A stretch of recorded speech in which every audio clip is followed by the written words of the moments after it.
hand up. We have Fangface who wishes to speak. Fangface, welcome. How Hello, Master. How have you been, man? I've been very well. How about yourself? All right. Well, but it's fine. First things first, to sum up that debate, the issue you have is the other person uses a very specific definition, and then you try to use this colloquialized definition, and then the cross-examination of the evidences, you are now talking about different things, and so you get crossed up. It would be better to let the person define it until it's extremely uncontroversial, like defining fascism as liking candy. Right? So that's typically the idea. Okay, so I want to challenge you on your idea of capitalist realism. Capitalist realism? So you have a stance who you believe liberalism has won against its incumbents, and it is like the end of history. That is correct. It did win. Okay, it has won, but I do not believe that is a permanent state. Sure. Wait, so what the fuck? You literally said it was like the end of authoritarianism. And I'm like, okay. And then you're like, okay. Like, what? Were you prepared to defend that? No, societies change all the time. What do you mean?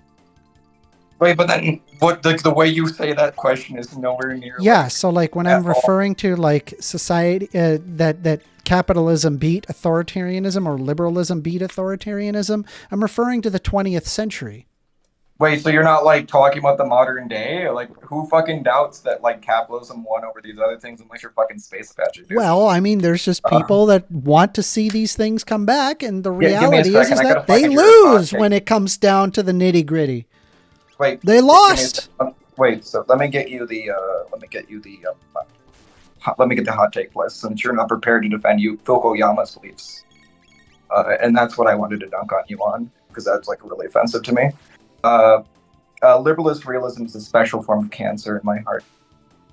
So I will challenge your idea of abortion up to 20 weeks or more. Okay. I believe up and until including viability to life, it should not be I think under very, very, very specific circumstances that ought be the case. Why? Yeah, like if the mother's life is in danger? No. I'm not saying the exceptions. I'm saying why do you draw that line there? Because I value the life of the mother greater than that of the unborn fetus. I'm pretty sure if you're not getting... Like I will literally kill 1,000 fetuses before I kill that mother. I'm pretty sure... I want to let you know that.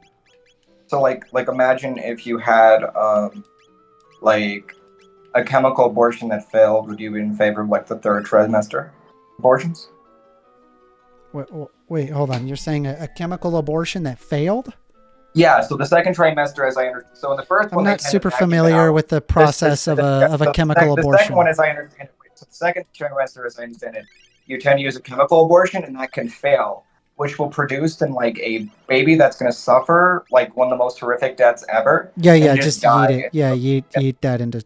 Yeah, literally give that baby to Elon Musk, so Elon Musk can shoot that baby into space. I mean, like, I can see that. Yeah, like that fucking baby just toast, right? You just fucking mercy kill it, dude. Okay, so we don't disagree there either. We don't. It doesn't sound like we disagree, Fangface. You were coming in here all hot and bothered. We barely disagree on things. That's true. Fact that I think you're so. Other than the fact you think I'm a what? I'm gonna fucking leprechaun pill you, dude. You're gonna leprechaun pill me? I'm gonna leprechaun pill you, dude. Well, I am seeing a green screen behind me, so there is a higher probability with all this green around me. The first premise I will illustrate here is that the nature of the leprechaun is by nature unfalsifiable, correct? Yes. Okay, but I think lack of evidence is not proof of absence. Yes, that's correct. All right, so we're just saying there's going to be rainbows everywhere for no reason. Well, I mean, I can conclusively disprove the existence of a leprechaun under the sheer basis that reality doesn't work that way. Matter doesn't appear and disappear on its own. Light doesn't work that way. The idea of like this like little man running around and hiding pots of gold at the end of a rainbow. Light doesn't work that way. It just doesn't work. So I can validly say that leprechauns don't exist without any evidence that leprechauns exist. That I've checked every bush in Ireland, for example. Wait. But like, here's the thing: is you don't have to do that. So the problem with your argument is you are okay. So are you aware of like the very famous statement, "You aren't even wrong"? So what happens is he was telling a story and he was explaining to his friend is the problem with what you said is that you're so far off the mark that you're not even fucking wrong anymore, right? You're so far. It's like if you like drew a picture and then tried to solve a math problem using the picture. It's like, I can't even begin to address what you're saying because you're so far off the basis. Well, the issue is the leprechaun believer is so is I, right? As the Irish nationalist you know me as. Well, I believe in magic, and so that means that they just produce the rainbows, they make it disappear. And the reason why you can't see it is because you don't believe in hard enough. So when somebody tells me that it is probable that the leprechaun exists, at that point, I basically have to point them to like reading a single epistemology. Sorry. They have to go back to reading a single epistemology book because their ability of determining fact from fiction is stunted. They are incapable of having a conversation with me because they just cannot, they cannot determine reality. They're incapable of doing so. So is your argument like an ad hom? I think no, it's not an ad hom. It's the tools that they have. They don't have. Like, here's the thing, right? I'm not monologuing. If I'm at a bike trail, right, and I've been like practicing mountain biking, for years, right, and then here I am on the Double Diamond, trail, and then they're like, hey, I want to go mountain biking too. And then they show up with a tricycle. That's true. Yeah, I then look at them. I'm like, what are you doing with a freaking tricycle? You have a tricycle. We're going to go on the Double Diamond. I thought you knew how to mountain bike. Dude, I do know how to mountain bike. We're going to mountain bike. Well, obviously the answer is no. You're not mountain biking a Double Diamond trail in a tricycle, right? The tricycle is their inability of determining truth, right? What I'm trying to tell them is, here, take the tools necessary so you can get to this level. That's where I'm at. Well, what I'm saying is, like, you're sort of assuming is that everyone becomes the same kind of bike as you, right? What? And I think if we read epistemology and we read what I would deem outside the context of this debate, the wrong thinker, you're going to enter in some kind of naive type rationalism where you will endlessly cascade and redefine whatever you believe because you have given yourself no burden of proof that will be acceptable outside the framework of your logic, right? So this means what I'm saying is that you're trying to rebut somebody who believes in magic by saying magic isn't real, and you're sort of like butting heads here. So magic isn't real. That's the problem. It's not real. It's make-believe. But you can just say it is. We can't operate. We're not operating in the same level if you think magic is real. We can't operate in the same level. That's what I'm saying. Your ability of determining reality is stunted. You are incapable of having a logical conversation. Oh, okay. So, like, what if I told you I watched a historical document? A historical document on what? The leprechauns, dude. And you believe leprechauns are real? Okay, so like, have you seen like Leprechaun in the Hood 1 or 2? What? The movies? Those aren't real movies, right? They have actors. There's an actor who played the leprechaun. Do you want me to give you their name?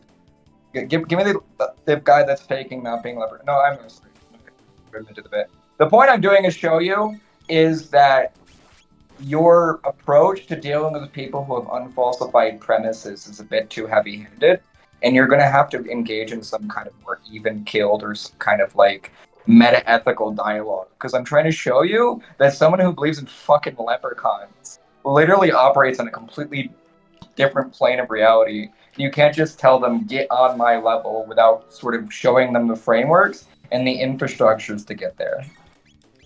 I get what you're saying, but like what I'm kind of expecting is that people are able to hold their own, and there's this assumption that people are going to at least be able to operate in reality world, right? Because I'm working in reality world, and if you can't work in reality world, we can't argue at the same level, right? It's just not there. It's like if I tried to engage Einstein saying he was wrong with knowing nothing of physics.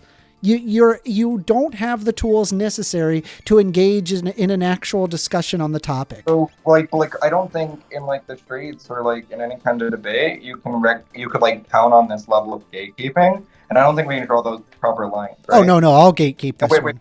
I'll die on myself. The other thing is, right, I feel like, are you trying to change people's mind with this platform? That's what I thought it was. I mean, I like changing people's mind. A person that believes in magic, and is showing reality, you're too far gone. At that point, I'm not going to be convincing you. What I'm going to be doing is likely convincing the audience that this person is crazy. Okay, but so you have like a dualistic purpose for this? Like, I figured you were trying to make this Reach-Cross style thing. Well, I do reach out to people, right? And people do enjoy having the full debates. What? But no, what I'm saying is I feel like there might be like a flaw in the sort of rigidity of the approach. I think you've gotten a lot better. And when you first started this channel, I was like, wow, Amender is actually pretty good. He's not getting like hung up on things. But I think one of the things is, okay, so I think debunking really shitty arguments is the test of a very good debater, because what it does is it tests your limits on what is the fundamentals of an argument.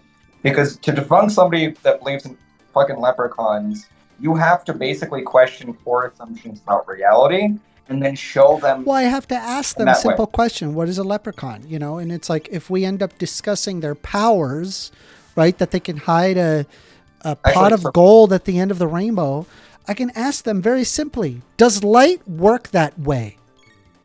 Very simple. And there's only one answer here. You really can't make light work the other direction. It works in a very predictable way.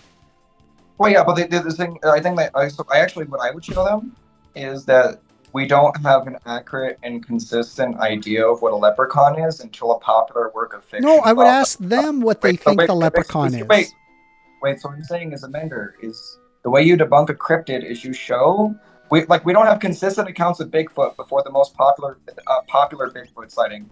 And what this does is standardize everyone. So any schizophrenic or like delusional person you're influenced into seeing Bigfoot can now use this as a source, and anyone lying can now reference this thing. So the only consistent sort of thing here is after they see it afterwards, right? So you see the myth making in process. There's a way to empirically debunk myth making that doesn't rely on this like sort of like different speculations, let's say. Well, so you know, I have heard other people, they have made arguments saying that they believe that Bigfoot is real, which is, I'm astonished that there's grown adults that think that Bigfoot is real. Wait, so like a lot of people like, so it's like a childhood relic thing. It's like a hobby. It's like also a community, and so that's the benefits.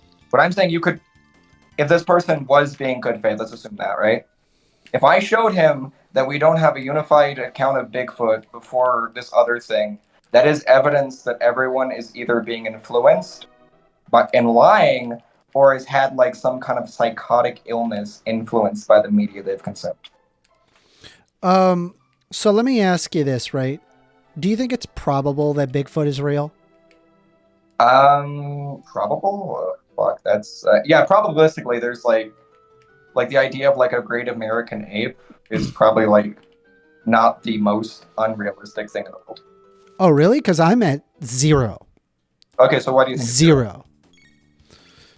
Sure. So if you'll look at any map showing it sightings of Bigfoot, you're going to find that it is very, very nicely, evenly distributed, roughly around population centers. Oh, okay, I can agree with this. That's number one, right? So we know whatever it is doesn't have a migratory pattern, and it seems to be perfectly aligned with wherever people are.